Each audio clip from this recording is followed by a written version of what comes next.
নমস্কাৰ টাইমেটলৈ স্বাগতম মই অভিলাষ আৰু লৈ আহিছোঁ এটা গুৰুত্বপূৰ্ণ খবৰ বৰ্তমান সময়ত সংকট দেখিবলৈ পোৱা গৈছে কংগ্ৰেছৰ ৰাজনৈতিক ভৱিষ্যত বিৰোধী দলপতিৰ হোৱাৰ মৰ্যাদা হেৰুৱাব নেকি কংগ্ৰেছে প্ৰশ্ন উত্থাপন হৈছে কিয়নো বৰ্তমান সময়ত কংগ্ৰেছৰ কেৱল সংখ্যালঘু সমষ্টিতে ভোট দিয়ে দেখিবলৈ পোৱা গৈছে বা সংখ্যালঘু সমষ্টিতে দুৰ্গ আছে যদি সঁচাকৈ মিত্ৰতাৰ সমীকৰণ কৰিবলৈ গৈ কংগ্ৰেছে ৰাইজৰ দল বা অসম জাতীয় পৰিষদৰ সংখ্যালঘু সমষ্টি এৰি দিয়ে তেন্তে নিশ্চয়কৈ আগন্তুক নিৰ্বাচনত বিৰোধী দলপতিৰ হোৱাৰ মৰ্যাদা হেৰুৱাব কংগ্ৰেছে আৰু বৰ্তমান সময়ত কংগ্ৰেছৰ ৰাজনৈতিক ভৱিষ্যত সংকটত হৈ পৰিছে আৰু এই সন্দৰ্ভত মুখ্যমন্ত্ৰীয়ে তীব্ৰ কটাক্ষ কৰিছে কংগ্ৰেছক সমালোচনা কৰিছে স্পষ্টকৈ কৈছে যদি মিত্ৰতাৰ সমীকৰণ কৰিবলৈ গৈ কংগ্ৰেছে ৰাইজৰ দল বা অসম জাতীয় পৰিষদৰ সংখ্যালঘু সমষ্টি এৰি দিয়ে তেন্তে নিশ্চয়কৈ বৰ্তমান সময়ত যিসমূহ সংখ্যালঘু সমষ্টিত কংগ্ৰেছৰ ভেটি আছে সেইসমূহো কংগ্ৰেছে হেৰুৱাব আৰু আগন্তুক বিধানসভা নিৰ্বাচনত বিৰোধী দলপতি হোৱাৰো মৰ্যাদা হেৰুৱাব কংগ্ৰেছে আৰু এই সন্দৰ্ভত মুখ্যমন্ত্ৰীয়ে কি কৈছে সবিশেষ লৈ অহাৰ চেষ্টা কৰিছোঁ জনাই আছোঁ টাইমেট বিগ ব্ৰেকিং এটা ৰাজনৈতিক খবৰ সংকটত কংগ্ৰেছৰ ৰাজনৈতিক ভৱিষ্যত কংগ্ৰেছৰ ৰাজনৈতিক ভৱিষ্যতক লৈ এতিয়া চিন্তিত হৈ পৰিছে কংগ্ৰেছৰ ফলাফলক লৈ চলি থকা চৰ্চাই লৈছে নতুন মূৰ এইবাৰ বিৰোধী দলপতিৰ আসন দখলতো ব্যৰ্থ হ'ব পাৰে কংগ্ৰেছ বিৰোধী দলপতিৰ আসন দখলতো কংগ্ৰেছ ব্যৰ্থ হ'ব পাৰে প্ৰয়োজনীয় সংখ্যা লাভ কৰাটো কংগ্ৰেছৰ বাবে ডাঙৰ প্ৰত্যাহ্বান হ'ব বিৰোধী দলপতিৰ মৰ্যাদা হেৰুৱাব নেকি কংগ্ৰেছে মুখ্যমন্ত্ৰীয়েও এই ক্ষেত্ৰত তীব্ৰ কটাক্ষ কৰিছে কংগ্ৰেছক বিধানসভাত বিৰোধী দলপতি হ'বলৈ লাগে অন্তত 22খন আসন অন্তত 22খন আসন তেওঁলোকে লাভ কৰিব লাগিব বৰ্তমানৰ পৰিৱেশত 22ৰ ঘৰ স্পৰ্শ কৰাটো কংগ্ৰেছৰ কাৰণে কঠিন হৈ পৰিছে কেৱল সংখ্যালঘু সমষ্টিতে সীমাবদ্ধ হৈ পৰিছে কংগ্ৰেছৰ জয়ৰ সম্ভাৱনা আঞ্চলিক দলৰ সমষ্টি এৰি দিলে কংগ্ৰেছৰ আসন শূন্য হোৱাৰ শংকাৰি পৰিছে কিয়নো কংগ্ৰেছৰ কেৱল সংখ্যালঘু সমষ্টিতে আসন লাভ আছে কিন্তু ৰাইজৰ দল বা অসম জাতীয় পৰিষদক যদি সমষ্টি এৰি দিয়ে তেন্তে ধূলিসাৎ হ'ব কংগ্ৰেছৰ দুৰ্গ আঞ্চলিক শক্তিৰ সৈতে কেনেকৈ হ'ব আসন বুজাবুজি তাক লৈও এতিয়া প্ৰশ্ন উত্থাপন হৈছে বুজাবুজিৰ অংক যদি নিমিলে ইতিহাসত প্ৰথমবাৰলৈ মৰ্যাদা হেৰুৱাব কংগ্ৰেছে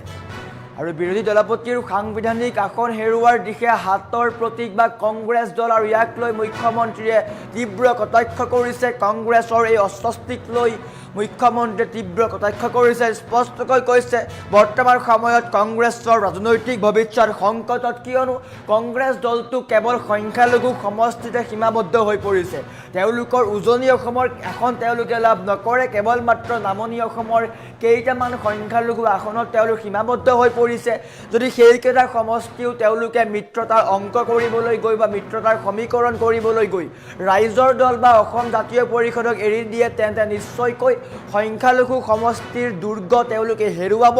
আৰু বিৰোধী দলপতিৰ মৰ্যাদাও কংগ্ৰেছে হেৰুৱাব আৰু এয়া হ'ব কংগ্ৰেছৰ ইতিহাসত প্ৰথমবাৰৰ কাৰণে ঘটনা আৰু এনেকৈ মুখ্যমন্ত্ৰী তীব্ৰ কটাক্ষ কৰিছে কংগ্ৰেছৰ সমালোচনা কৰিছে বৰ্তমানৰ 22ৰ ঘৰ স্পৰ্শ কৰাটো কংগ্ৰেছৰ কাৰণে কঠিন হৈ পৰিছে কেৱল সংখ্যালঘু সমষ্টিতে কংগ্ৰেছ সীমাবদ্ধ হৈ পৰিছে বিৰোধী দলপতি হ'বলৈও কংগ্ৰেছক লাগিব 22খনকৈ আসন যদি 22খন আসনো লাভ নকৰে তেন্তে নিশ্চয়কৈ শূন্য হোৱাৰ দিশে কংগ্ৰেছ আৰু এনেকৈ কংগ্ৰেছক সমালোচনা কৰিছে ৰাজ্যৰ মুখ্যমন্ত্ৰী ডক্টৰ হিমন্ত বিশ্ব শৰ্মাই পোনপটীয়াকৈ কৈছে যদি সংখ্যালঘু সমষ্টি কেইটাও ৰাইজৰ দল বা অসম জাতীয় পৰিষদক কংগ্ৰেছে এৰি দিয়ে নিশ্চয়কৈ আগন্তুক বিধানসভা নিৰ্বাচনৰ ফলাফলত কংগ্ৰেছ শূন্য হ'ব যাৰ ফলত বিৰোধী দলপতিৰ মৰ্যাদাও কংগ্ৰেছে হেৰুৱাব আমাৰ ওচৰত মুখ্যমন্ত্ৰীৰ মন্তব্য আছে মুখ্যমন্ত্ৰীয়ে কংগ্ৰেছক তীব্ৰ সমালোচনা কৰিছে কি কৈছে মুখ্যমন্ত্ৰীয়ে দেখুৱাই লোৱাৰ চেষ্টা কৰিছে যিখিনি সংখ্যালঘু প্ৰধান সমষ্টি তাতে কংগ্ৰেছৰ এটা ভাল সংগঠন আছে সেইটোতো অস্বীকাৰ কৰি লাভ নাই আৰু এইবাৰ কংগ্ৰেছে জিকাৰ 100% সম্ভাৱনা সেইকেইটা চিটতে আছে যদি সেইকেইটা চিটো কংগ্ৰেছে ৰাইজৰ দল বা জাতীয় পৰিষদক এৰি দিয়ে অহাবাৰ লিডাৰ অফ অপজিশ্যনৰ পোষ্টটো কংগ্ৰেছৰ লগত নাথাকে কাৰণ বিৰোধী দলপতি হ'বৰ কাৰণেও 22টা চিট লাগে যদি ৰাইজৰ দলক 5টা এৰি দিয়ে এজেপিক এটা এৰি দিয়ে ইউডিএফে 2-3টা জিকিলে তেতিয়াহ'লে কংগ্ৰেছে নিশ্চিতভাৱে অহাবাৰ বিৰোধী পক্ষৰ দলপতিৰ আসনখনো তেওঁলোকে নাপাব বা লিডাৰ অফ অপজিশ্যনৰ পোষ্টটো কংগ্ৰেছৰ লগত নাথাকে লিডাৰ অফ অপজিশ্যনৰ পোষ্টটো কংগ্ৰেছৰ লগত নাথাকে যিখিনি সংখ্যালঘু প্ৰধান সমষ্টি তাতে কংগ্ৰেছৰ এটা ভাল সংগঠন আছে সেইটোতো অস্বীকাৰ কৰি লাভ নাই আৰু এইবাৰ কংগ্ৰেছে জিকাৰ 100% সম্ভাৱনা সেইকেইটা চিটতে আছে যদি সেইকেইটা চিটো কংগ্ৰেছে ৰাইজৰ দল বা জাতীয় পৰিষদক এৰি দিয়ে অহাবাৰ লিডাৰ অফ অপজিশ্যনৰ পোষ্টটো কংগ্ৰেছৰ লগত নাথাকে কাৰণ বিৰোধী দলপতি হ'বৰ কাৰণেও 22টা চিট লাগে যদি ৰাইজৰ দলত 5টা এৰি দিয়ে এজেপিক এটা এৰি দিয়ে ইউডিএফে 2-3টা জিকিলে তেতিয়াহ'লে কংগ্ৰেছে নিশ্চিতভাৱে অহাবাৰ বিৰোধী পক্ষৰ দলপতিৰ আসনখনো তেওঁলোকে নাপাব বা লিডাৰ অফ অপজিশ্যনৰ পোষ্টটো কংগ্ৰেছৰ লগত নাথাকে যিখিনি সংখ্যালঘু প্ৰধান সমষ্টি তাতে কংগ্ৰেছৰ এটা ভাল সংগঠন আছে সেইটোতো অস্বীকাৰ কৰি লাভ নাই আৰু এইবাৰ কংগ্ৰেছে জিকাৰ 100% সম্ভাৱনা সেইকেইটা চিটতে আছে যদি সেইকেইটা চিটো কংগ্ৰেছে ৰাইজৰ দল বা জাতীয় পৰিষদক এৰি দিয়ে অহাবাৰ লিডাৰ অফ অপজিশ্যনৰ পোষ্টটো কংগ্ৰেছৰ লগত নাথাকে কাৰণ বিৰোধী দলপতি হ'বৰ কাৰণেও 22টা চিট লাগে যদি